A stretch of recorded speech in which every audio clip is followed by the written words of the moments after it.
السلام عليكم ورحمة الله وبركاته. الحمد لله وحده والصلاة والسلام على من لا نبي بعد. أما بعد فأعوذ بالله من الشيطان الرجيم. بسم الله الرحمن الرحيم. اهدنا الصراط المستقيم صراط الذين أنعمت عليهم غير المغضوب عليهم ولا الضالين آمين. وقال أيضا ألف لام ميم ذلك الكتاب لا ريب فيه هدى للمتقين الذين يؤمنون بالغيب ويقيمون الصلاة ومما رزقناهم ينفقون. وقال أيضا إنا نحن نزلنا الذكر وإنا له لحافظون. وقال تعالى الخناس الذي يوسوس في صدور الناس من الجنة والناس. கண்ணியத்துக்கும் மதிப்புக்கும் உரிய அல்லாஹ்வின் நல்லடியார்களே, அன்பு சகோதரர்களே, சகோதரிகளே, தாய்மார்களே, அல்லாஹு தஆலா நமக்கு தந்திருக்கக்கூடிய அல்லாஹுடைய கலாம் குர்ஆன்ல எல்லா பிரச்சனைகளுக்கும் தீர்வு வச்சிருக்கிறார். ரசூலுல்லாஹி ஸல்லல்லாஹு அலைஹி வஸல்லம் 23 வருட காலத்தில் ஜிப்ரீல் அலைஹிஸ்ஸலாம் ஊடாக வஹி, அந்த வஹியின் மூலமாக நபி அவர்கள் பெற்றுக்கொண்ட அந்த குர்ஆன் தான் அன்று ஹிரா குகையில் ஆரம்பிக்கப்பட்ட இக்ரா பிஸ்மி ரப்பிக்கல்லதி ஹலக், அதிலிருந்து அல் ஹன்னாஸ் அல்லதி யுவஸ்ஸிசு ஃபீ சுதூரின் நாஸ் மினல் ஜின்னதி வன்னாஸ் என்ற இந்த இறுதி திருவசனம் வரைக்கும் 6666 ஆயத்துகள் கொண்ட இந்த கலாமை அல்லாஹ் நமக்கு தந்திருக்கிறார்.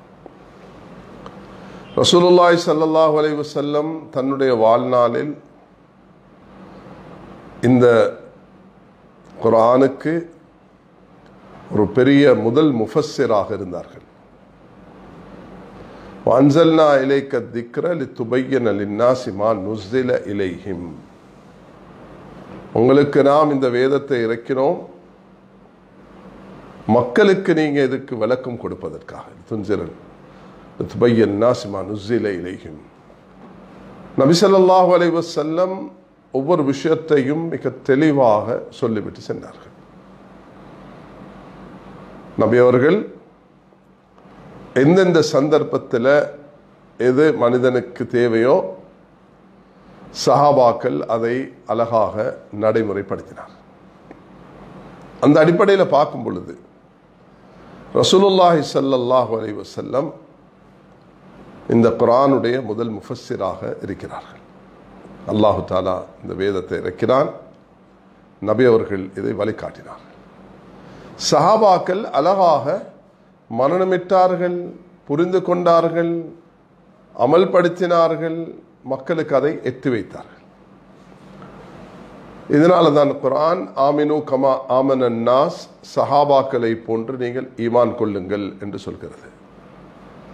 குர்ஆன் அவர்களுடைய சீமாஹும் ஃபி வுஜூஹிம் மின் அஸரி சுஜூத், அவர்களுடைய சஜ்தாவுடைய அடையாளத்தை பற்றி பேசுகிறது. வபில் அஸ்ஹாரிஹும் யஸ்தக்ஃபிரூன், சஹருடைய நேரத்தில் அவர்கள் அல்லாஹ்விடத்தில் எப்படி மன்றாடுவார்கள் என்பதாக சொல்லி காட்டுகிறது.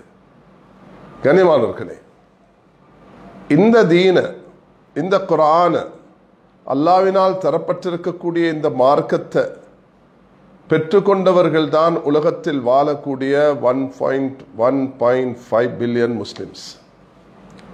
உலகத்தில் அது 4 ஒன்றாக இருக்கலாம், 5 ஒன்றாக இருக்கலாம். இந்த அளவு ஜனத்தொகை மக்கள் உலகத்தில் அல்ஹம்துலில்லாஹ் எந்த பலவந்தமும் இல்லாமல் இந்த தீனுடைய மகிமைய சிறப்பை புரிந்து உலகத்தில் ஒரு பெரும்பான்மை சமூகம் இன்றைக்கு உலகத்தில் இந்த தீனை பின்பற்றி இருக்கிறாங்க. அல்லாஹுடைய கலாமை மதிக்கிறார்கள். ரசூலுல்லாஹி அலைஹி வஸல்லம் அவர்களுடைய அந்த நபித்துவத்தை, இறுதி நபித்துவத்தை ஏற்று அதை பின்பற்றியவர்களாக வாழ்கிறார்கள். அல்லாஹ் நமக்கும் இந்த இலங்கை நாட்டு முஸ்லிம்கள் அல்ல உலகத்தில் வாழக்கூடிய அனைத்து முஸ்லிம்களுக்கும் இந்த பாக்கியத்தை தந்திருக்கிறான். தமிழ் பேசக்கூடிய என்னுடைய அன்பு நெஞ்சங்கள், இந்த தீன அல்லாஹ் எமக்கு தந்திருக்கிறான். இந்த தீனில் ஒரு முக்கியமான அம்சம்தான் ஒருவருக்கொருவர் மதித்து நடப்பது. ஒருவர் மற்றவருக்கு துவா செய்வது. பிரயாணத்தில் உள்ளவர் ஊரில் உள்ளவருக்கு துவா செஞ்சா அந்த துவா கபூலாகும். ஒரு மனிதனுக்கு ஹதியா கொடுக்க முடியல, அவருக்கு துவா செய்வது சுப்ஹானல்லாஹ் அல்லாஹ்விடத்தில் ஏற்றுக்கொள்ளப்படுகிறது.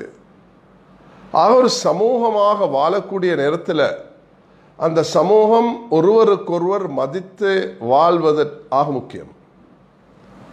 மதித்து வாழும் பொழுதுதான், ஒருவருக்கொருவர் மதித்து நடக்கும் பொழுதுதான் அந்த சமூகம் ஆக ஒரு உயர்ந்த இடத்தை அடைகிறது. ஒருவருக்கொருவர் அவதூறும் இட்டுக்கட்டும் வீணான அபாண்டங்களை சுமற்றுவதும் கதைகளை கட்டுவதும் வீண் நிலைமைகளை ஏற்படுத்தினா அந்த ஒரு சமூகம் உருவாக மாட்டாது. கண்ணியமானவர்களே, ஒரு சமூகத்தை ஒரு மேலான பாதையில் கொண்டு வருவதற்கு அல்லாஹு தஆலா அல்லாஹுடைய குர்ஆனை, நபியுடைய அந்த ஹதீஸுகளை, இன்னும் சஹாபாக்களுடைய அந்த வழிகாட்டலை, இமாம்களுடைய மார்க்க தெளிவையும் அல்லாஹு தஆலா நமக்கு அழகாக தந்திருக்கிறான். அந்த அடிப்படையில் உலகத்தில் எந்த பகுதியில் ஒரு முஸ்லிம் வாழ்ந்தாலும் ஒரு விஷயத்தை தெளிவு பெறணும்டா, அது ஒருவருடைய ஜனாசா, அந்த ஜனாசா குளிப்பாட்டி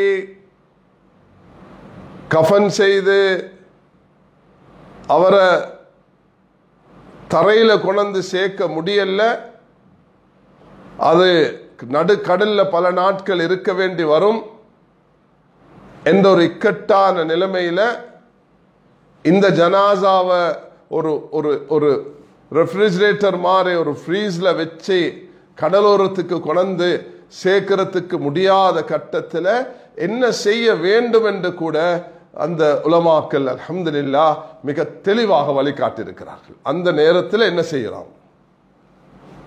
ஒரு மனிதனுடைய ஜனாசா வந்திருக்கிறது, அந்த ஜனாசாவுடைய முழு உடம்பும் அவருடைய கிடைக்கல, அவருடைய அந்த ஜனாசாவுடைய ஒரு ஒரு தலை மட்டும்தான் அவருடைய கிடைச்சிருக்குது என்று சொன்னா, இப்ப இந்த சந்தர்ப்பத்தில் என்ன செய்யணும் என்பதை மார்க்க நமக்கு வழிகாட்டியிருக்கிறது.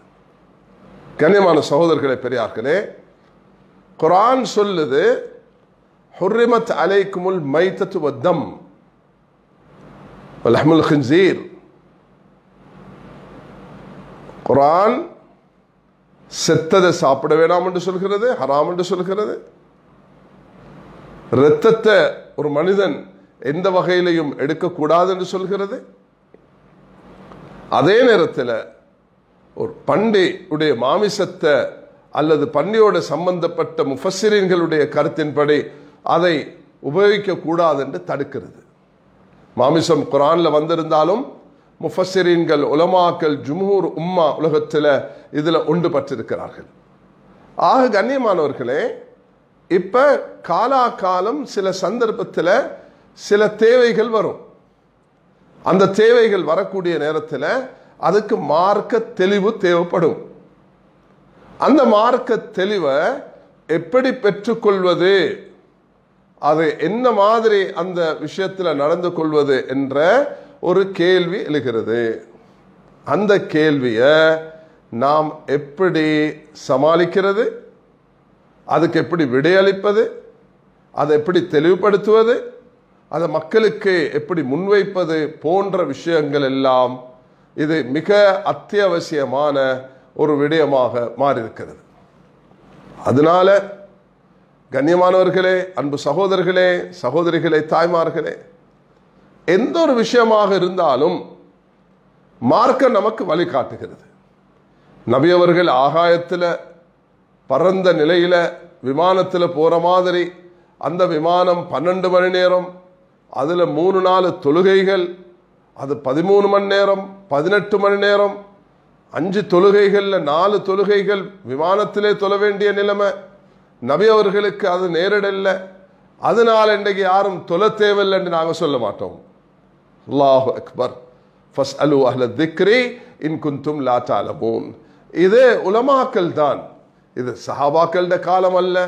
இமாம் அபு ஹனீஃபா, இமாம் மாலிக், இமாம் ஷாஃபி, இமாம் அஹ்மத் ஹம்பல் ரஹ்மஹுல்லாஹ் அவர்களுடைய காலம் அல்ல.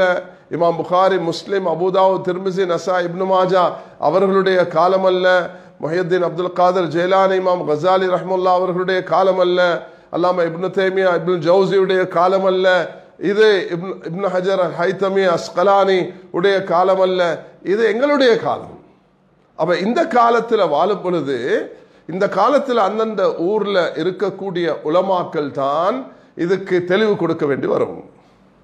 அந்த உலமாக்களிடத்துல தான் குர்ஆன் சொல்கிறது, ஃபஸ்அலு அஹ்ல திக்ரி இன் குன்தும் லா தஅலமூன். நீங்க விமானத்துல தொழணுமா? நபி ஸல்லல்லாஹு அலைஹி வஸல்லம் அவருடைய காலத்துல இந்த விமானத்துல தொழுறது இருந்தில்லையா? அப்ப இன்றைக்கு நீங்க தொழுகையை விடுறதா தொழுகிறதா? அந்த காலத்து உலமாக்களிடத்துல கேளுங்க என்று குர்ஆன் வழிகாட்டுகிறது. அல்லாஹு அக்பர். ரசூல் ஸல்லல்லாஹு அலைஹி வஸல்லம் அவர்கள் இதுக்கு ஒரு வழிகாட்டல. குர்ஆன் முதலாவது சொல்லும். குர்ஆன் சொல்லக்கூடிய விஷயங்களுக்கு அதுக்கு நபியவர்கள் விளக்கம் சொல்லுவார்கள். நபியவர்கள் விளக்கம் சொல்லியும் அதை தெளிவுபடுத்தாத பட்சத்தில் சஹாபாக்கள் அதுக்கு சொல்லுவார்கள்.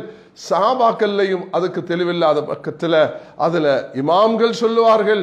இமாம்களும் அந்த காலத்துல சொல்லாத சந்தர்ப்பத்தில் இந்த காலத்துல வாழக்கூடிய உலகத்துல வாழக்கூடிய உலமாக்கள் அதை தெளிவுபடுத்துவார்கள். அதிலையும் அவர்களுக்கு கஷ்டம் வரக்கூடிய நேரத்தில் இந்த நாட்டில் உள்ள உலமாக்கள் அதுக்கு ஒவ்வொரு நாட்டிலையும் அல்ஹம்துலில்லாஹ் சும்மா அல்ஹம்துலில்லாஹ். அமெரிக்காவுக்கு போங்க உலமாக்கள் இருக்கிறாங்க, ஆஸ்திரேலியாவுக்கு போங்க உலமாக்கள் இருக்கிறாங்க, மொரோக்கோக்கு போங்க உலமாக்கள் இருக்கிறாங்க, இந்தோனேஷியாவுக்கு போங்க உலமாக்கள் இருக்கிறாங்க, ஆப்பிரிக்காவுக்கு போங்க உலமாக்கள் இருக்கிறாங்க, ஏஷியாவுக்கு வாங்க உலமா. எந்த பகுதியில் போனாலும் மதரசாக்கள், உலமாக்கள், தீன் உள்ளவர்கள், தக்வா உள்ளவர்கள், உள்ளச்சம் உள்ளவர்கள் வாழ்கிறார்கள். அப்ப மார்க்க விஷயங்களை அவர்களிடத்துல தான் கேட்டு தெரிஞ்சுக்கொள்ளணும். பொதுவாக நாங்க ஒரு விஷயத்த வைத்தியத்துறையாக இருந்தா டாக்டர் கிட்ட போகணும். ஹார்ட் என்று சொல்லக்குள்ள அது சாதாரண சர்ஜன் இல்ல, கார்டியோ தான் அந்த ஹார்ட் சம்பந்தமா செய்வார். இவருக்கு கேன்சர் இருக்கிறதுண்டா அதுக்குரிய டாக்டர் தான் அது செய்வார். இவருக்கு பல்லு வருத்தமாக இருந்தா அது அந்த டென்டிஸ்ட் தான் அது செய்வார். இது கண் வருத்தமாக இருந்தா அது ஹார்ட்ல செய்யறவர் கண்ணுக்கு செய்ய மாட்டார், கண்ணுக்கு செய்யறவர் ஹார்ட்டுக்கு செய்ய மாட்டார். அதுவும் ஒரு மிக ஒரு துல்லியமான ஒரு பகுதி தான். ஆனால் அதுக்கு வித்தியாசமான டாக்டர் இருக்கிறாங்க. அவர் கார்டியோ செய்யறது வேற, ஹார்ட்ஸ் அந்த அதே நேரத்தில் டென்டிஸ்டுக்கு போறவர் வேற, ஐ ஸ்பெஷலிஸ்ட் வேற, ஸ்கின்னுக்குள்ளவர் வேற. ஒவ்வொரு துறையில டயட்டிஷியன் ஒரு சர்ஜன் இல்ல டயட்டிஷியனாக மாறுவது, அதுக்குரியவர்கள் இருக்கிறாங்க. இந்த விஷயத்தை நல்ல விளங்கி வச்சிருக்கிறோம் நாங்க எல்லாரும். யாரும் போயிட்டு கிராம சேவைக்கு கிட்ட வீட்டு பிளான கேட்கறது இல்ல, அப்போலோ ஹாஸ்பிட்டல்ல போயிட்டு ஃபிளைட் டிக்கெட்டை புக் பண்றது இல்ல, அது அது அது லங்கா ஹாஸ்பிட்டல்ல போயிட்டு எனக்கு இன்கம் டேக்ஸ் உடைய இதை தாங்க ஃபைலை தாங்கன்னு கேட்கறது இல்லை. ஒவ்வொரு இடத்துக்கும் அதுக்குரியது நியமிக்கப்பட்டிருக்கிறது. அதே போலதான் இல்ம் என்று சொல்லும் பொழுது, அல்லாஹுடைய வஹி என்று சொல்லும் பொழுது அது அல்லாஹ் நபியவர்களுக்கு கொடுத்திருக்கிறான். நபியவர்கள் சஹாபாக்களுடைய 23 வருடம் வாழ்ந்து அது அழகாக முன்வைத்திருக்கிறார்கள். நபியவர்கள் முன்வைத்த விஷயத்தை சஹாபாக்கள் புரிந்து தாபீன்களுக்கு அதை முன்னெடுத்து வைத்தார்கள். அதுக்கு பின்னால வந்த இமாம்கள், அது வந்த அல்லாஹுடைய நல்லடியார்கள் அவர்கள் எமக்கு இன்று வரைக்கும் மிக தெளிவாக அதை எடுத்து தந்திருக்கிறார்கள். அதுக்கு ஒவ்வொரு சந்தர்ப்பத்திலையும் ஹதரத் முஆஸ் இப்னு ஜபல் ரலியல்லாஹு அன்ஹு அவர்களுடைய ஹதீஸ், அது ரிவாயத்தில் சில கருத்து வேற்றுமைகள் இருந்த போதிலும் அதை கருத்தை உறுதிப்படுத்தக்கூடிய சஹீஹான ரிவாயத்துகள் மிக தெளிவாக சஹாபாக்களூடாக வந்திருக்கிறது. முஆஸ் இப்னு ஜபல் ரலியல்லாஹு அன்ஹு அவர்கள் சொல்கிறார்கள், யா ரசூலல்லாஹ், நீங்க என்ன யமனுக்கு அனுப்புறீங்க? முஆஸ், நீங்க யமனுக்கு போனா எப்படி மார்க்க தீர்ப்பு கொடுப்பீங்க? நீங்க நான் குர்ஆன்ல இருந்து கொடுப்பேன். குர்ஆன்ல உங்களுக்கு அதுக்கு தெளிவில்லாட்டி, நீங்க கண்டு கொள்ளாட்டி, உங்களோட பார்வை அது வரைக்கும் ரீச் ஆகாட்டி நான் ஹதீஸுக்கு பார்ப்பேன் சொன்னாங்க. ஹதீஸ் இவ்வளவு விரிவானது, உங்களுக்கு சில நேரம் அந்த ஹதீஸ் உங்களுக்கு வந்திருக்காது. அப்ப என்ன செய்வீங்க? நான் இது ரெண்டையும் வச்சு நான் ஒரு ஆய்வு செய்வேன், நான் ஒரு இஜ்திஹாத் செய்வேன், நான் ஒரு பாரிய முயற்சி செஞ்சேன், என்ற பகுத்தறிவை மட்டும் நான் பயன்படுத்த மாட்டேன். உங்களோடு இருந்து எனக்கு கிடைச்ச தக்வா, உங்களை நான் பார்த்து வாழ்ந்த வாழ்க்கை, எனக்கு ஏண்ட நீங்க நம்பி என்ன ஒரு நாட்டுடைய ஒரு கவர்னராக அனுப்புறீங்க, அது எல்லாத்தையும் நான் மதிச்சு உங்களோட சொஹபத்தில் இருந்திருக்கிறேன், உங்களை நான் மதிச்சு நடந்திருக்கிறேன், உங்களோட மார்க்கு நீங்க உங்களுக்கு வகை வர்றதை நான் கண்டிருக்கிறேன். நான் இப்ப பிரிஞ்சு போறேன், ஒருவேளை நான் உங்களை வந்து பார்க்க மாட்டேன் என்ற ஒரு நன்மா ஒரு முன் அறிவித்தல் ஒன்றும் இருக்கிறது. இந்த நேரத்தில் நான் திரும்பி வந்து உங்களை பார்ப்பனா உங்களோட கபரை பார்ப்பனான்னு தெரியாது என்ற இந்த நிலைமையில போகும் பொழுது நீங்க வழிகாட்டின பிரகாரம், குர்ஆன் சொன்ன பிரகாரம் தான் நான் நடந்து கொள்வேன். அது ரெண்டிலிருந்து நான் ஒரு தீர்மானம் எடுப்பேன் என்பதாக ஹதரத் முஆஸ் இப்னு ஜபல் ரலியல்லாஹு அன்ஹு சொன்ன பொழுது ரசூல் ஸல்லல்லாஹு அலைஹி வஸல்லம் பெரிதும் சந்தோஷப்பட்டார்கள். அல்ஹம்துலில்லாஹ், அல்லாஹ் என் முன்னிலையிலேயே, ஏண்ட காலத்திலேயே, ஏண்ட முன்னுக்கே அல்லாஹ் இப்படிப்பட்ட நல்லறிவுள்ள, நுணுக்கமுள்ள, தெரிவுள்ள, நான் எப்படி விரும்புகிறேனோ அது போல மார்க்கத்தை புரிந்து கொள்ளக்கூடியவர்கள் அல்லாஹ் ஏற்படுத்தி விட்டானே என்ற அந்த சந்தோஷத்தை நபி அவர்கள் பட்டார்கள். அதனால தான் சொல்கிறாங்க, அல் முஜ்தஹிது யுக்தி வ யுஸீப். அன்னே முஆஸ், அது முஆஸுக்கு சொன்னது அல்ல, பொதுவாக நபி அவர்கள் சொன்னது, அது எல்லாருக்கும் உள்ளது. அது முஆஸுக்கும் இருக்கலாம் ரலியல்லாஹு அன்ஹு, மற்ற சஹாபாக்களுக்கும் இருக்கலாம், எங்களுக்கும் இருக்கலாம். உலகத்தில் வாழக்கூடிய அறிவுல, ஆழ்மையில, திறமையில உலமாக்களிடத்துல கால் மடிச்சிருந்து குர்ஆனையும் ஹதீஸையும் வெறுமனே புத்தகத்துல, வெறுமனே யூடியூப்ல, வெறுமனே மற்றவர்களுடைய டிரான்ஸ்லேஷனை பார்த்து மார்க்கம் பேசுறது கிடையாது. மார்க்கம் பேசுவது என்பது ஜிப்ரீல் அலைஹிஸ்ஸலாம் அவர்கள் மனித உருவத்தில் வந்து நபி அவர்கள் முன்னிலையில கால் மடிச்சு அமர்ந்து, அக்பிர்னி அனில் இஸ்லாம், அக்பிர்னி அனில் ஈமான், அக்பிர்னி அனில் இஹ்சான், அக்பிர்னி அனில் ஸஆ, அக்பிர்னி அன் அமாராத்திஹா, 5 கேள்விகளை கேட்டுட்டு போன ஹதீஸ் ஜிப்ரீல். அந்த ஜிப்ரீல் அலைஹிஸ்ஸலாம் வந்தாங்க, உங்களுக்கு மார்க்கத்தை கற்றுத்தரேன் உமர் ரலியல்லாஹு அன்ஹு அவர்களை பார்த்து ரசூலுல்லாஹி அலைஹி வஸல்லம் சொன்னார்கள். அதனால மார்க்கம் படிப்பதற்கும் ஒரு முறை இருக்குது, அந்த முறையை தான் படிக்கணும். இன்றைக்கு ஒரு நெருக்கடியான நிலையின் காரணத்தினால ஒரு சந்தர்ப்பத்துக்காக வேண்டி நாம் ஜூம்ல, இந்த வாட்ஸ்அப்ல, இந்த கூகுள்ல படிக்கிறோம். ஆனா உண்மையாக ஒருவர் அதை படிப்பதாக இருந்தா அது ஒரு கண்ணியத்தோட, மரியாதையோட, ஒழுக்கத்தோட, அதுக்குரிய ஹக்க கொடுத்து தான் செய்யணும். ஒரு பிரசிடென்ட போக்கல அவமானத்தோட யாருமே நடந்து கொள்றது இல்லை, பேசுறது கிடையாது. ஒரு கிங் இடத்துல போக்கல அதுக்குரிய ஆடைகள் உடுத்துதான் போவார்கள். ஒரு சாதாரண மனிதன் என்றாலும் எப்படி மதிச்சு நடக்கணும் என்பதை எங்களுடைய இஸ்லாம் சொல்லி தந்திருக்குது. அதனால இந்த மார்க்க விஷயங்களை நாங்கள் தெளிவு பெறக்கூடிய நேரத்தில் இந்த விஷயத்துல கவனம் செலுத்துறது மிக அவசியமாக இருக்கும். ஒருவருக்கொருவர் அழகாக மரியாதையோடு நடந்து கொள்ளணும். அதுக்காக தான் முஆஸ் இப்னு ஜபல் ரலியல்லாஹு அன்ஹு அவர்களுக்கு நபி அவர்கள் சொல்லி அனுப்பினதுல அடுத்து எல்லாருக்கும் சொல்லி கொடுத்தது தான், நீங்க இந்த ஆய்வுல போகக்கூடிய நேரத்தில் ஒரு மசாலா அவங்கள்ட்ட கேட்கக்கொள்ள, ஃப்ளைட்ல போக்குள்ள தொழுறதா இல்லையான்னு கேட்கக்கூடிய நேரத்தில் தொலைதானே வேணும் என்ற மார்க்க தீர்ப்பை நீங்க கொடுக்கணுமே. அந்த அளவுக்கு குர்ஆன்ல ஹதீஸ்ல உங்களுக்கு விளக்கம் இருக்குதா? நீங்க அரபு பாஷையை படிச்சிருக்கிறீங்களா? அந்த அரபு பாஷைக்குள்ள 15-16 கலைகளை நீங்க தெரிஞ்சு வச்சிருக்கிறீங்களா? குர்ஆனுக்கு விளங்குறதுக்குள்ள அந்த கலைகளை தெரிஞ்சு வச்சிருக்கிறீங்களா?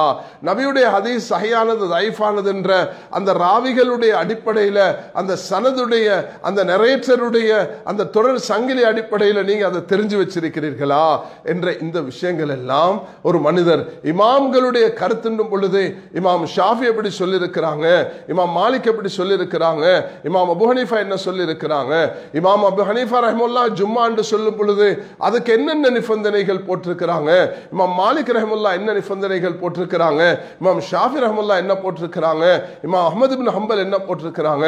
இவங்க யாரும் தன்னுடைய சுய இச்சையாக பொக்கெட்ல இருந்து தந்தவர்கள் அல்ல. ஒவ்வொருவரும் குர்ஆன் ஹதீஸ்ல, நபியுடைய வாழ்க்கை வரலாறுல, சஹாபாக்கள் படிச்சது தான் உம்மத்துக்கு முன்வைத்திருக்கிறார்கள். அதனால் கண்ணியமானவர்களே, முதலாக நான் இன்று இந்த பதிவுல நான் முன்வைக்க விரும்புவது, கண்ணியம் என்பதை, ஒருவருக்கொருவர் மதிச்சு நடக்குது என்பதை ஒவ்வொருவரும் கடைபிடிக்காவிட்டால் இந்த சமூகம் பயங்கர தோல்வியின் பக்கம், அழிவின் பக்கம், நாசத்தின் பக்கம், கேடின் பக்கம் இந்த சமூகத்துடைய முடிவு பயங்கரமாக வரும் என்பதில் மாற்று கருத்து கிடையாது. கண்ணியம், மரியாதை, ஒழுக்கம், பேசுவது எப்படி பேச வேண்டும் என்று கூட குர்ஆன் நமக்கு வழிகாட்டி இருக்கக்கூடிய நேரத்தில் அதை மதிச்சு நடப்பது அவசியமாக இருக்கும். ஆக முஆஸ் இப்னு ஜபல் ரலியல்லாஹு அன்ஹு அவர்களை போல எல்லா காலத்தில் வாழக்கூடியவர்களுக்கு அந்த காலத்தில் சில ஆய்வுகள் செய்ய வேண்டி வரும். அந்த நேரத்தில் இந்த உசூலை தான் அவர்கள் பேருவார்கள். குர்ஆனை பார்ப்பார்கள், ஹதீஸை பார்ப்பார்கள், இஜ்மாவை பார்ப்பார்கள். உலமாக்கள் ஒன்றுபற்றே ஒவ்வொரு காலத்திலேயும் சஹாபாக்கள் இருந்து தொடர்ச்சியாக எடுத்த தீர்மானங்களை பார்ப்பார்கள். அதோட கியாஸ் என்ற இந்த 4 அடிப்படைகளை பார்த்துதான் தீர்மானம் வழங்குவார்கள். அதுல சஹாபாக்களோட வாழ்க்கையில் எப்படி நடைமுறை இருந்தது, சஹாபாக்களோட தஃப்சீர் எப்படி இருந்தது, சஹாபாக்கள் இந்த விளக்கத்தை எப்படி கொடுத்திருக்கிறார்கள், அது எல்லாத்தையும் லேசுப்படுத்தி இமாமுனா ஷாஃபி ரலியல்லாஹு அன்ஹு ரஹிமஹுல்லாஹ் அவர்கள் எப்படி நமக்கு இதை விளக்கப்படுத்தி தந்திருக்கிறார்கள் என்பதை நாம் புரிந்து கொள்ளக்கூடிய நேரத்தில் அல்ஹம்துலில்லாஹ் எமக்கு அது தீர்வு வழங்குறது லேசாக இருக்கும். இந்த காலத்தில் இமாம் ஷாஃபி ரஹ்மத்துல்லாஹி அவர்களுடைய காலத்திலையும் இமாம் அபூ ஹனீஃபா ரஹ்மத்துல்லாஹி காலத்திலையும் இல்லாத விமானம் இப்ப வந்திருக்குதே. இப்ப இதுல தொழணுமான்னு கேட்டா கட்டாயம் தொழுதான் வேணும். அதுல ஜமாத் நடத்தலும் என்று கேட்டா சில விமானங்கள்ல, சவுதி போன்ற விமானங்கள்ல முசல்லா போல ஜமாத் நடத்துறதுக்கும் ஒரு இடத்தை வச்சிருக்கிறாங்க. அங்க போயிட்டு டிஸ்டர்ப் இல்லாம அழகாக 5 பேர் இருந்து ஜமாத் நடத்திட்டு வர்றதுக்கும் வசதிகள் இருக்குது. சில பிளைட்ல சில கண்டிஷன்கள் இருக்குது. அந்த கண்டிஷனையும் ஒருவர் அந்த நேரத்தில் மதிச்சு நடக்கிறதுக்கு வழிகாட்டல் தந்து பட்டிருக்கிறது. ஒரு மனிதர் அல்லாஹ் பாதுகாக்கணும், அவர் ஒரு ஐசியூல போயிட்டார், அவர் இன்டென்சிவ் கேர்ல அட்மிட் பண்ணப்பட்டிருக்கிறார். அந்த நிலைமை யாருக்கும் வரக்கூடாது. அப்படி ஒருவர் வரக்கூடிய நேரத்தில் அவருக்கு தயம்மம் கூட செய்ய முடியாது. வுது எடுக்கிறது ஒரு பக்கம் இருக்க, தயம்மம் கூட செய்ய முடியாது. அப்படியான நேரத்தில் எப்படி நடந்து கொள்ள வேணும் என்று 1600-300 வருடங்களாக வாழ்ந்த இமாம்கள் அதுக்கு சட்டம் சொல்லியிருக்கிறாங்க.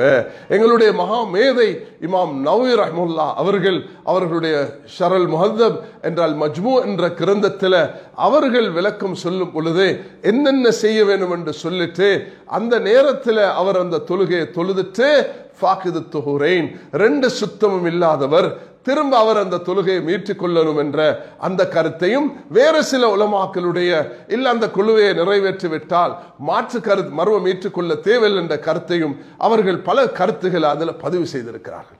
அப்படி ஒரு கட்டம் வரக்கூடிய நேரத்தில் அவர் என்ன செய்ய வேண்டும் என்றதை மார்க்க தெளிவு பெற்றுக்கொள்ள வேண்டுமே தவிர, ஒவ்வொருவருக்கும் போன் இருக்குது, ஒவ்வொருவருக்கும் வாட்ஸ்அப் இருக்குது, ஒவ்வொருவருக்கும் இன்ஸ்டாகிராம் இருக்குது, ஒவ்வொருவருக்கும் யூடியூபுக்கு போக முடியும் என்ற காரணத்தினால தடியெடுத்தவர்கள் எல்லாம் வேட்டக்காரர்களாக மாறி சட்டமும் பேசுறது, மார்க்கம் பேசுறது, ஷரியத்தும் பேசுறது என்று போகக்கூடிய நேரத்தில் அந்த சமூகம் பயங்கரமான அழிவுக்கும் நாசத்துக்கும் போகும் என்றதுல மாற்று கருத்து கிடையாது.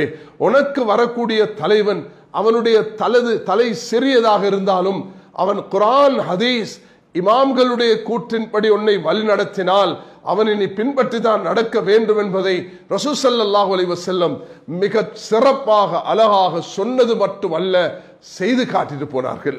மோத்தாவுடைய அந்த யுத்தத்தில் போக்கூடியதுக்கு தலைவராக 3 சஹாபாக்களை நியமித்த இடத்துல ஸைத் இப்னு ஹாரிசாவை நியமித்த நேரத்தில் சிலர் சர்ச்சை கிளப்பினாங்க.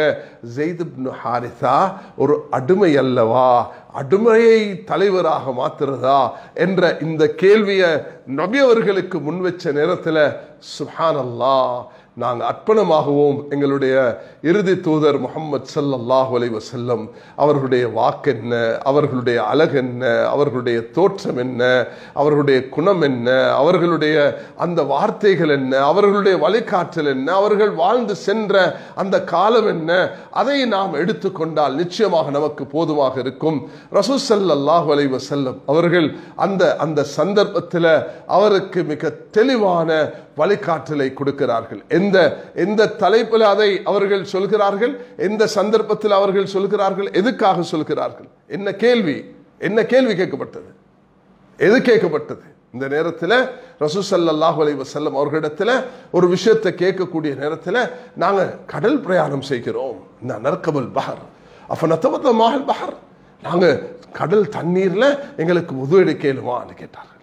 ஸல்லல்லாஹு அலைஹி வஸல்லம் தஹூரு மாஹு ஹில்லு மைதா, அதுல அது சுத்தமானது, நீங்க அதுல செத்ததையும் சாப்பிடலாம். அந்த மீன்ஸ் செத்திருக்கும்னா, அது இறால் செத்திருக்கும்னா அதை சாப்பிட முடியும், அதை அறுத்து தான் சாப்பிடணும் என்று கட்டாயம் கிடையாது என்றதை சொல்லி கொடுக்கிறாங்க. என்ன விஷயத்தை வந்து கேட்கிறீங்களோ அந்த விஷயத்தை சுப்ஹானல்லாஹ் நபி அவர்கள் அன்றைக்கே வழிகாட்டி விட்டு சென்று விட்டார்கள். நபியுடைய காலத்தில் சொல்லப்பட்ட விஷயங்கள் எதெல்லாம் சொல்லப்பட வேண்டுமோ அதெல்லாம் நபி அவர்கள், அது தொழுகை சம்பந்தப்பட்டதாக இருக்கலாம், அது ஜகாத் சம்பந்தப்பட்டதாக இருக்கலாம், அது ஹஜ் சம்பந்தப்பட்டதாக இருக்கலாம், அது இல்லற வாழ்க்கை சம்பந்தப்பட்டதாக இருக்கலாம், குடும்ப பிரச்சனையாக இருக்கலாம், குடுக்கல் வாங்கலாக இருக்கலாம், அது என்ன வகையான பிரச்சனையாக இருந்தாலும் நபியுடைய 23 வருஷத்தை அதுக்காக தான் அல்லாஹ் கொடுத்தான். 10 வருஷம் மதீனாவுடைய சூழல் அதுக்காக தான் அல்லாஹ் தஆலா கொடுத்தான். அந்த காலத்துல யாரு வந்து என்ன கேட்டாலும் அந்த கேட்பதற்குரிய தெளிவை சுப்ஹானல்லாஹ் நபி அவர்கள் அங்கு வழிகாட்டுகிறார்கள். ஆக என்னென்ன சந்தர்ப்பத்தில் நபி அவர்கள் வழிகாட்டி இருக்கிறார்களோ அந்த வழிகாட்டுல நாங்க எடுக்கிறோம். விமானத்துல தொழணுமா அல்லது தண்ணீர் இல்லாம தொழணுமா, அது தண்ணீர் இல்லாத நேரத்தில் வுது இல்லாத நேரத்தில் தயமம் செய்யணுமா, புகாரி ஷரீஃப்ல தெளிவாக தயமமுடைய பாடத்தில் மற்ற கிரந்தங்கள்ல வந்திருக்குதே, சஹாபாக்கள் எப்படி தயமம் செஞ்சார்கள், இதை பத்தி எல்லாம் நான் ரமதானுடைய என்னுடைய பயான்ல செஞ்சிருக்கிறேன். அதை பற்றி நான் இங்க பேச வரல. நான் ஒரு முக்கியமான விஷயத்தை தான் இங்க குறிப்பிட விரும்புகிறேன். அது என்னவென்றால், மார்க்கம் என்பதே தன்னிச்சையாக பேசுவது அல்ல. மார்க்கம் என்பதே அதுக்குரியவர்கள்ட்ட தான் அதை பெற்றுக்கொள்ளணும். மார்க்கம் எல்லாரும் பேச போகக்கூடாது. நீங்க அப்படி செய்யுங்க, ஜனாசா இப்படி அடக்குங்க, இப்படி அடக்காதீங்க, இதை செய்யுங்க, அதை செய்யாதீங்க, இப்படி செய்யுங்க, அப்படி செய்யாதீங்க. இது எல்லாருடைய வேலை அல்ல. டாக்டருடைய வேலை அந்த டாக்டருடைய வேலை செய்வதுதான், இன்ஜினியருடைய வேலை இன்ஜினியருடைய வேலை செய்வதுதான், ஆலிமுடைய வேலை ஆலிமுடைய வேலையை செய்வதுதான். இன்ஜினியருடைய வேலையை ஆலிம் செய்வதும், ஆலிமுடைய வேலையை இன்ஜினியர் செய்வதும், டாக்டருடைய வேலையை லாயர் செய்வதும், லாயருடைய வேலையை டாக்டர் செய்வதும், அரசியல்வாதியுடைய வேலை வேறொருவர் செய்வதும், பார்லிமெண்ட் மெம்பருடைய வேலை வேறொருவர் செய்வதும் இது உலகத்தில் ஏற்றுக்கொள்ளப்படக்கூடியது அல்ல. அதனால முதலாவது இதை நிறுத்துவோம். இந்த கலாச்சாரத்தை நிறுத்திட்டு நாங்க ஒரு ஒழுங்குக்கு வருவோம், அந்த ஒழுங்கை மதிப்போம். இந்த குரான்ல இருந்து யாருக்கு அந்த ஆய்வு எடுக்கலுமோ எடுப்பார்கள், ஹதீஸ்ல இருந்து எடுப்பார்கள், அதுல சஹாபாக்களுடைய ஆய்வுல இருந்து எடுப்பார்கள், இமாம்களுடைய கருத்துல இருந்து எடுப்பார்கள், பின்னால வந்த உலமாக்களுடைய ஆய்வுல இருந்து எடுப்பார்கள். அந்த அடிப்படையில் அல்ஹம்துலில்லாஹ் அல்லாஹு தஆலா இலங்கையில உலமாக்களுடைய ஜமீஅத் உலமாவுடைய ஃபத்வாவுடைய ஒரு வழிகாட்டல் ஒன்று வைத்திருக்கிறான். அதை பின்பற்றி கொண்டு போறது இருக்குதே. நீங்க என்ன பெரிய அல்லாமாவாக இருந்தாலும், என்ன பெரிய முஜ்தஹித் என்று உங்களை வாதிட்டு கொண்டாலும், என்ன பெரிய மனிதனாக இருந்தாலும், இந்த காலத்துல கலெக்டிவ் டிசிஷன்ஸ் அது ஆக பொறுமதியானது. தனிப்பட்ட டிசிஷன் அல்ல. முகமது ரிஸ்வி கொடுக்கிற தீர்ப்பு அல்ல, அப்துல்லா கொடுக்கிற தீர்ப்பு அல்ல, அப்துல் ரஹ்மான் கொடுக்கிற தீர்ப்பு அல்ல. இந்த குழு கொடுத்த தீர்ப்பு என்ன என்றத மதிச்சு நடக்கிறது இருக்குதே, அதுதான் இன்றைக்கு எல்லாருக்கும் தேவையானது. அந்த வழிகாட்டுல 98 வருஷமாக இந்த நாட்டு மக்களுக்கு இந்த உலமாக்கள் தந்து வந்திருக்கிறார்கள். தேவை வரும் பொழுது என்னென்ன விஷயத்துல வழிகாட்ட வேண்டுமோ அது மார்க்க ரீதியாக. இன்று உலகத்தில் இஸ்லாமோபோபியா பயங்கரமாக தலைவிரிச்சு ஆடுற காரணத்தினால, எல்லாமே குர்ஆன் ஹதீஸோடு தான் இணைக்கப்பட்டிருக்கிற காரணத்தினால எல்லா துறை சார்ந்தவர்களும் உலமாக்களை நாட வேண்டிய தேவை இருக்குதே, உலமாக்களிடத்தில் ஆலோசனை எடுக்க வேண்டிய தேவை இருக்குதே, உலமாக்களிடத்தில் வழிகாட்டல் பெற்றுக்கொள்ள வேண்டிய தேவை இருக்குதே. அது இல்லாம நினைச்ச மூப்புக்கு யாரும் மார்க்கம் சொல்ல போனா 2 நிலைமை உண்டாகும் என்பதை மறந்துவிட வேண்டாம். ரெண்டும், ஒன்று சஹீல் புகாரில பதிவாக இருக்கிறது, இரண்டாவது அபூதாவுத் ஷெரீஃப்ல பதிவாக இருக்கிறது. இந்த 2 சஹீஹான ஹதீஸ்களும் ஒரு முக்கியமான தூதை தருகிறது. நான் விரிவாக போவதற்கில்ல. பிலால் ரலியல்லாஹு அன்ஹு அவர்கள் ஒரு குடுக்கல் வாங்கல் செஞ்சார்கள். 21 வருஷம் நபியோட வாழ்ந்த பிலால் ரலியல்லாஹு அன்ஹு அவர்கள் பஜாருக்கு போயிட்டு ஈச்சு பழம் வாங்கிட்டு வந்ததே நபி அவங்க சொன்ன அவ்வா 500 ரிபா, பிலால் நீங்க செஞ்சது சுத்த வட்டி என்று சொன்னார்கள். 21 வருஷம் சொர்க்கத்துக்கு நன்மாராயம் பெற்ற சஹாபி அவர் இப்படி செய்து விட்டாரே. அதுக்கு பிறகு நபி அவர்கள் அவர்களை வழிகாட்டினார்கள். அதனால யாரோடையும் ஒரு உறவு இருக்குது, தொடர்பு இருக்குது என்றது போதாதே.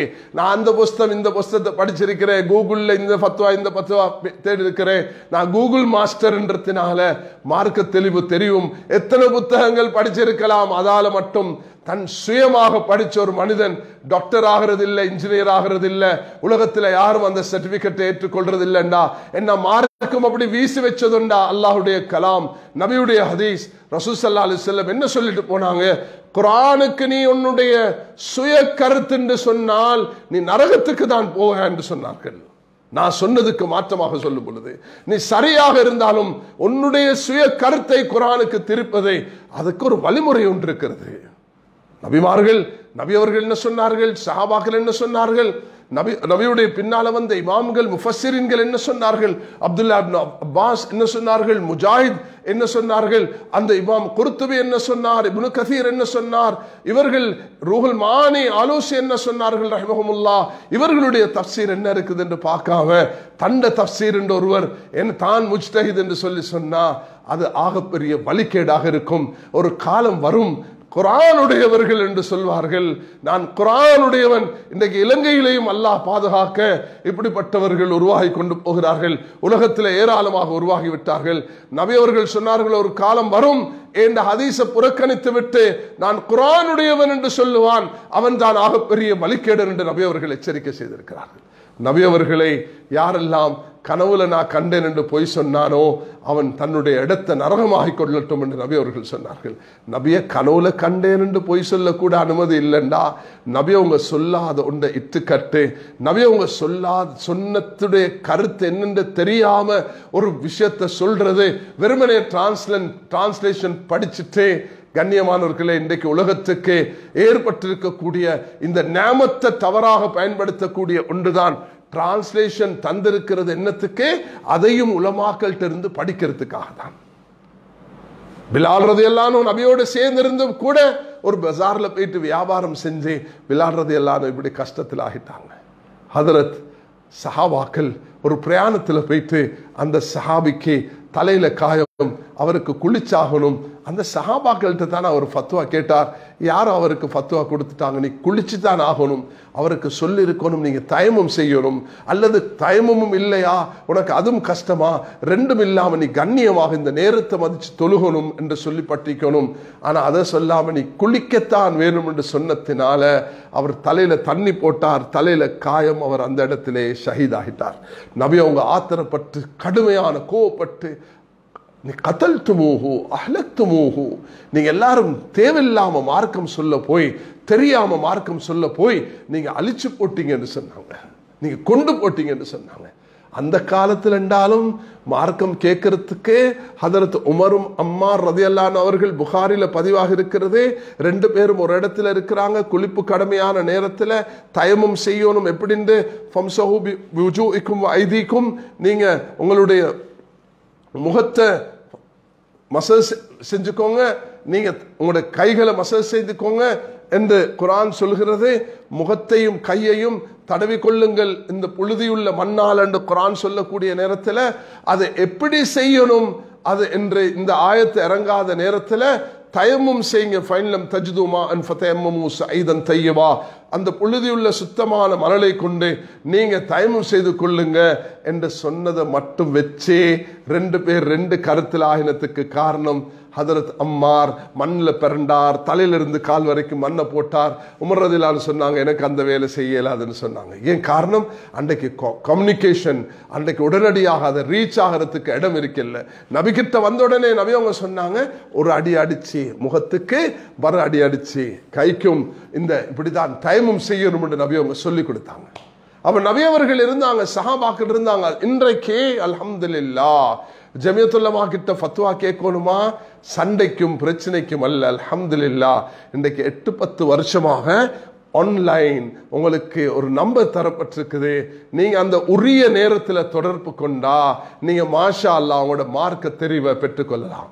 ஒரு ஜனாசா வந்திருக்குது, அந்த ஜனாசாவை குளிப்பாட்ட முடியல, கஃன் செஞ்சிட்டோம். ஏன்? அது ஏதோ ஒரு காரணத்தினால இது ஒரு 2 வருஷத்துக்கு ஒரு தீர்வு கேட்டு வந்தாங்க. 2 வருஷத்துக்கு 2 வருஷம் அல்லது 3 வருஷம் இருக்கலாம். இப்ப உடனடியாக எங்களோட தொடர்பு கொள்றாங்க, இந்த ஜனாசா நாங்க என்ன செய்யலாம்? அப்ப நாங்க சொல்றோம், இதுல இமாம் ஷாஃபி ரஹ்மத்துல்லாஹி அவர்களுடைய எங்கட நாட்டுடைய சுப்ரீம் கோர்ட் கூட நூற்றுக்கணக்கான தீர்ப்புகளை, இந்த நாட்டுடைய மற்ற கோர்ட்டுகள் கூட மெயின்டெனன்ஸ் வழக்காக இருக்கலாம், இத்தாவுடைய வழக்காக இருக்கலாம், அது பராமரிப்புடைய வழக்காக இருக்கலாம், அது தலாக்குடைய வழக்காக இருக்கலாம், ஷாஃபி மذஹபை அடிப்படையாக வச்சுதான் இந்த நாட்டுடைய சுப்ரீம் கோர்ட்டும் தீர்ப்பு வழங்குதுண்டு.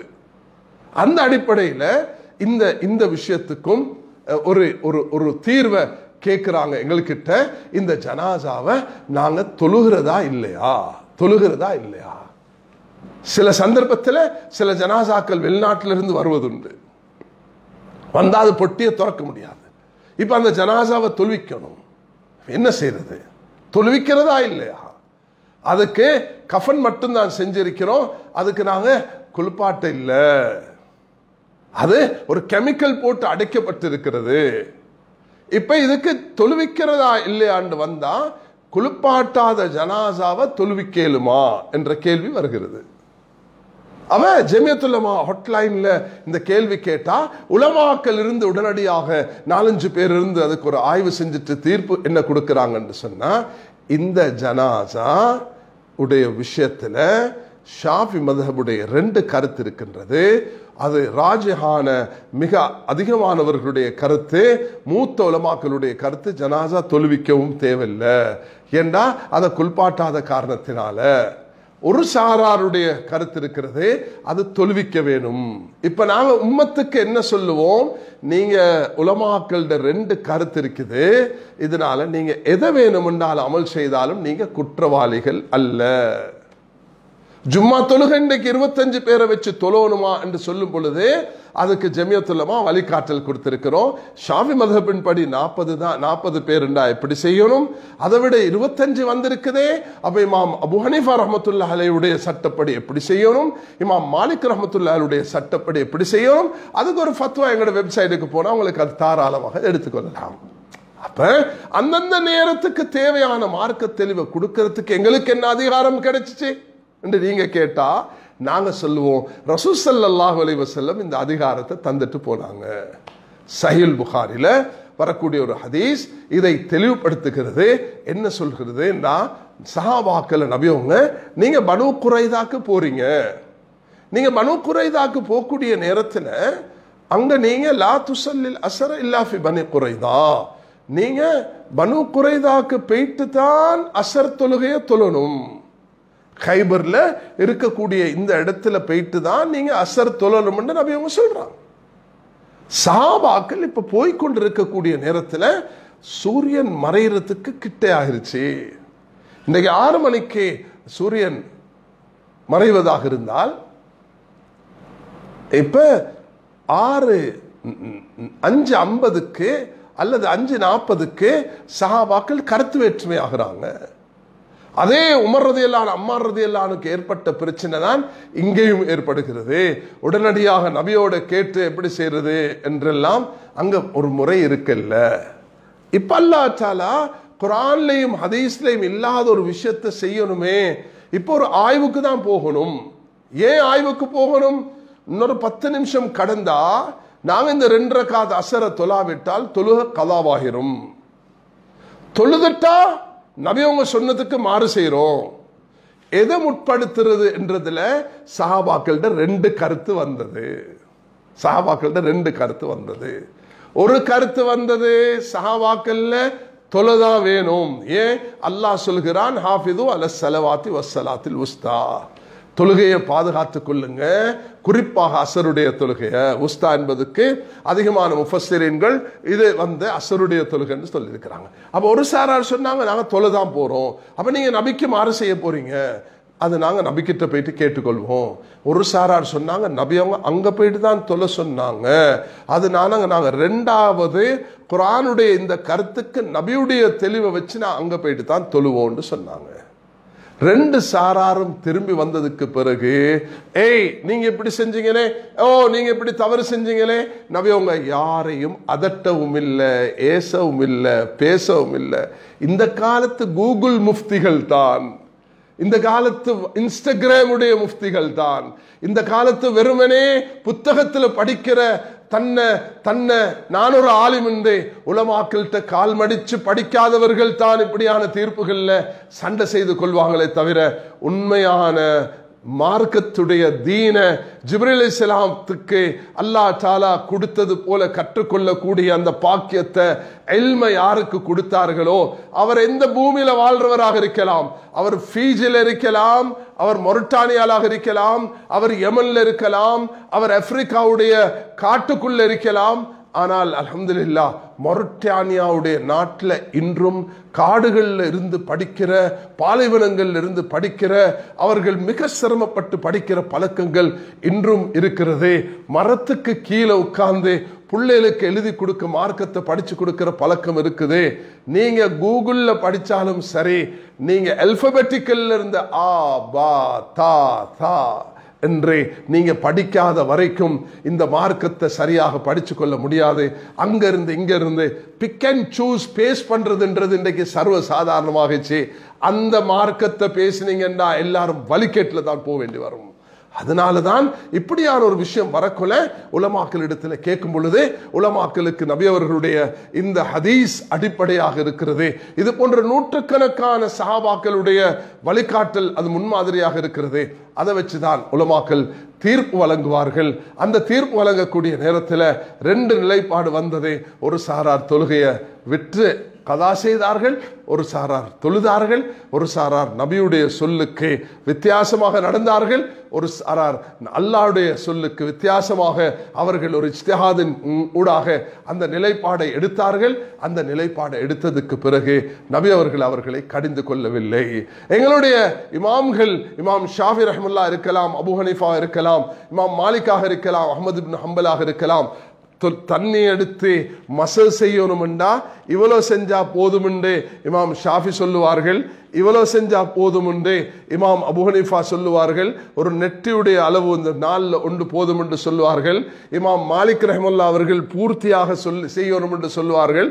இந்த மூணு பேருக்கும் ஆதாரம் ஹதீஸ்கள் எல்லாம் இருக்கிறதே, இதை அடிப்படையாக வச்சு தான் செய்கிறார்களே தவிர அதுக்கு நபி அவர்கள் அந்த முஆஸ் இப்னு ஜபல் ரலியல்லாஹு அன்ஹு ஹதீஸ்ல அது முன்மாதிரியாக சொல்லியிருக்கிற காரணத்தினால் கண்ணியமானவர்களே, இன்று வாழக்கூடிய நாங்க யாருமே டாக்டர் அப்படி சொன்னார் என்று சொல்லி விவாதிக்க போறதில்லை, டாக்டர்கிட்ட பேர் எடுத்துக்கொண்டு விமர்சிக்கிறது இல்லை.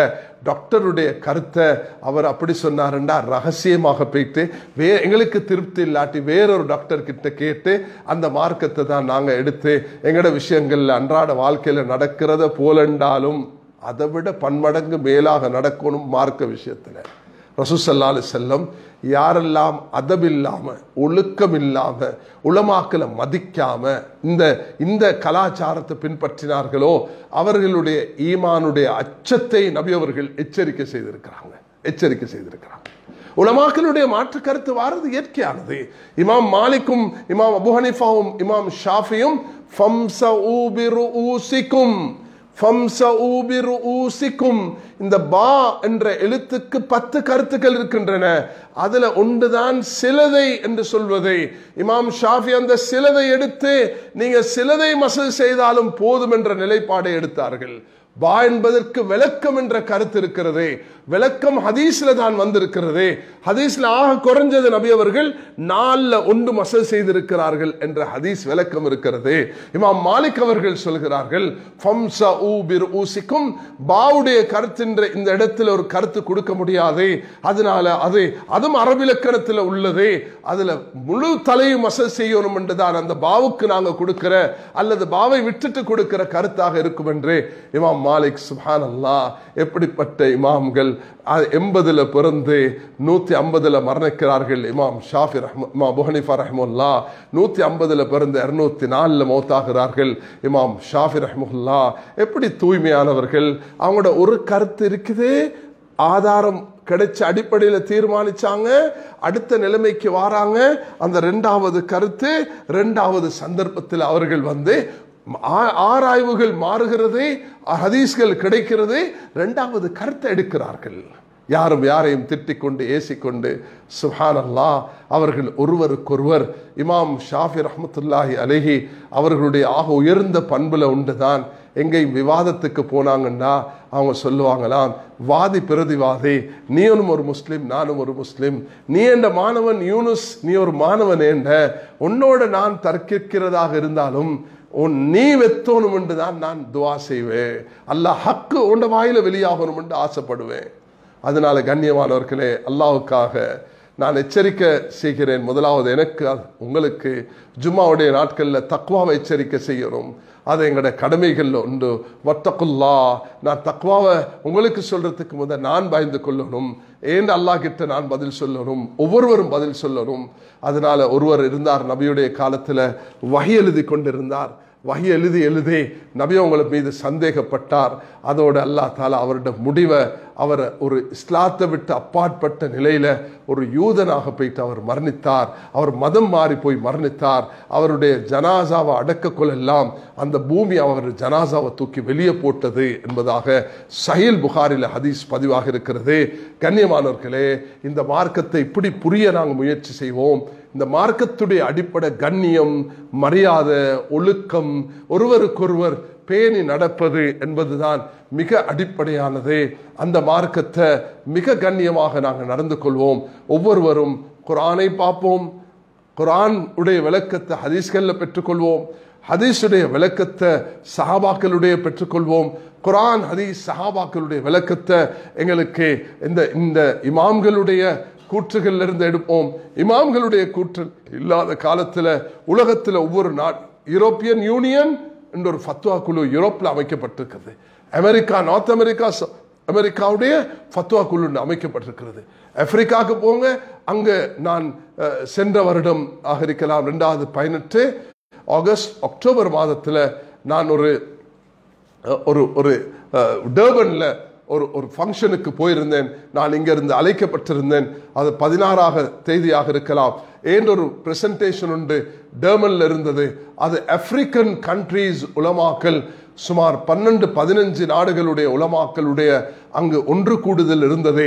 அங்க எனக்கு ஒரு மார்க்கத்தில் வேற்றுமையில ஒற்றுமை எப்படி காணலாம் என்ற தலைப்புல ஸ்ரீலங்காவுடைய ஒரு கேஸ் ஸ்டடியை பிரசன்ட் பண்றதுக்கு எனக்கு ஒரு அவகாசம் தந்திருந்தாங்க. அதுல நான் டர்பனுக்கு போயிருந்தேன் 2018 அக்டோபர் மாதம். அது 12ஆம் தேதி நான் போய் கலந்து கொண்டு நான் அவசரமாக 20ஆம் தேதி நான் அதுக்கு இலங்கைக்கு திரும்பி வந்த ஞாபகம் எனக்கு இருக்கிறது. அந்த பிரசன்டேஷன்ல ஆப்பிரிக்கன் கண்ட்ரீஸ் உலமாக்கள் எல்லாரும் ஒன்று சேர்ந்து சில முடிவுக்கு வந்திருக்கிறாங்க. அது போல அல்ஹம்துலில்லாஹ் இலங்கையில் அல்லாஹ் தந்திருக்கக்கூடிய ஆகப்பெரிய நியமத்து தான் இந்த ஜமியத்துல் உலமா. அந்த ஜமியத்துல் உலமால லஜ்னத்துல் ஃபத்வா, அந்த ஃபத்வா குழு இன்றைக்கு 98 வருஷமாக உலமாக்கள் ஒன்றும் செய்யாட்டி ஃபத்வாவுடைய விஷயத்துல மட்டும் மிக கரிசனை காட்டி வந்திருக்கிறாங்க. மார்க்க தெளிவில் வேற்றுமைகள் வரக்கூடிய நேரத்தில் பொதுமக்கள் கடைபிடிக்க வேண்டிய விஷயம், இதுக்கு பிறகு மார்க்கம் உண்டா உலமாக்கல்ல என்ன அப்படி ஒரு கருத்து மாற்றமாக ஒரு கருத்து வந்தாலும், ஜமியத்துல் உலமாக்கு மாற்றமாக ஒரு கருத்து வந்தாலும் அதையும் மதிச்சு நடக்க பழகணும். அது விவாதம், தர்க்கம், ஒருவருக்கு ஒரு ஏசி முகத்தை சுருக்கி அவரோட வெறுப்பு இவரோட வெறுப்பு, அதல்ல எங்கட மார்க்கம். எங்கட மார்க்கம் ஒவ்வொருத்தரை மதிச்சு நடக்கிறது. ஆக இன்றைய நான் ஒரு முக்கியமான விஷயத்தின் பக்கம் உங்கள் எல்லோருக்கும் சைக்கினை செய்திருக்கிறேன். இந்த நாடு ஒரு சோதனையான காலத்தை அனுபவிச்சு கொண்டிருக்கிறது. பயங்கரமான சோதனை இந்த நாடு முன்னோக்கி கொண்டிருக்கிறது. இந்த நேரத்தில் நாங்கள் ஒற்றுமையாக இருக்கணும், ஒன்றுபடணும். நான் சென்ற 2 ஜும்மாக்கள்ல நடத்தின அந்த பயான்கள், யூடியூப் ஊடாக நான் சென்ற 2 பயான்களையும் தயவு செய்து எல்லாரும் கொஞ்சம் அதை கருத்து கெடுங்க. அதோட இதையும் சேர்த்துக்கோங்க. இதுல ஒழுக்கத்தை, கண்ணியத்தை, மரியாதைய, அன்சிலு நாச மனாசிலும், மக்கள் அவர்களுடைய அந்தஸ்துக்கேற்ப மதிச்சு பழகுங்க. ரசூல் ஸல்லல்லாஹு அலைஹி வஸல்லம் இந்த அடிப்படையை நமக்கு சொல்லி தந்திருக்கிறாங்க. இந்த ஒழுக்கத்தோட, இந்த பேணுதலோட ஒருவருக்கொருவர் மதிச்சு நடக்கிறதுனால வரக்கூடிய கயிர்கள் பாதுகாப்புகள் மிக உயர்ந்தது. சுப்ஹானல்லாஹ். ஜரீர் இப்னு அப்துல்லா பஜலி ரலியல்லாஹு அன்ஹு அவர்கள் யூசுப் ஹாதியில் உம்மா, இந்த உம்மத்துடைய யூசுப் என்று வர்ணிக்கப்படக்கூடியவர். அவர் வருகிறார், பஜலுடைய அந்த குலத்திலிருந்து வருகிறார். அப்ப ரசூலுல்லாஹி அலைஹி வஸல்லம் சபையில் இருக்கிறாங்க. அவர் உன்ன இஸ்லாத்தை ஏற்றுக்கொள்ள இல்லை, நபி அவங்களை சந்திக்க வருகிறார். ரசூலுல்லாஹி ஸல்லல்லாஹு அலைஹி வஸல்லம் அவர்களிடத்தில் இருந்து இப்படி ஒரு விதமான ஒரு போர்வையை ஒன்று எடுத்து நபி அவர்கள் அப்படி தூக்கி வீசினாங்க. ஜரீர், இதை கீழே விரிச்சு நீங்க உட்காருங்க என்று சொன்னார்கள். ஜரீர் அதை எடுத்து முகந்து கொண்டு கீழே உட்கார்ந்தார். கண்ணியமானவர்களே, இதே இஸ்லாத்தை ஏற்றுக்கொள்ள வந்தவருக்கு நபியின் மீது இருந்த கண்ணியம். நபி அவர்களுடைய வாரிசுகள் அல் உலமா வரசத்துல் அம்பியா. எந்த பகுதி, எந்த நாட்டில் ஒரு ஆலிமுண்டு வரக்கூடிய நேரத்தில் அவருக்கு மரியாதை கொடுங்க. ஒரு சாதாரண பாவிக்கும் மரியாதை கொடுக்கணும். மனிதன் என்ற அடிப்படையில் அவளுக்கு கர்ரம்னா பனி ஆதம், அவனுடைய பாவம் அவனோட மனிதன் என்றது, அதுக்காக ஒரு மரியாதை இருக்குது. காபத்துல்லாவை உடைக்கிறதை விட பெரிய பாவம் தான் ஒரு உள்ளத்தை நோவிச்சு ஒரு மனிதனை புண்படுத்துறது என்பதை மறந்துவிட வேண்டாம் மேலான சகோதரர்களே. இதனால நீங்களும் நல்ல ஒரு நாட்டில் வாழ்கிறோம். இந்த நாட்டில் பல உரிமைகளை பெற்றிருக்கிறோம். எங்களோட மூதாதையர்கள் எங்களை நல்ல வழிநடத்தியிருக்கிறார்கள், எங்களோட உலமாக்கள் வழிகாட்டியிருக்கிறார்கள். இவைகளை எடுத்து நாங்கள் நடக்க அல்லாஹ் எனக்கும் உங்களுக்கும் தௌஃபீக் செய்வானாக. ஒருவருக்கொருவர் விட்டு கொடுத்து மன்னித்து துஆ செய்து ஒரு நல்ல சமூகத்தை உருவாக்க அல்லாஹ் எனக்கும் உங்களுக்கும் அந்த பாக்கியத்தை தருவானாக. வாஹிர் தாவா அல்ஹம்துலில்லாஹி ரப்பில் ஆலமீன். வஸ்ஸலாமு அலைக்கும் வரஹ்மத்துல்லாஹி வபரகாத்துஹு.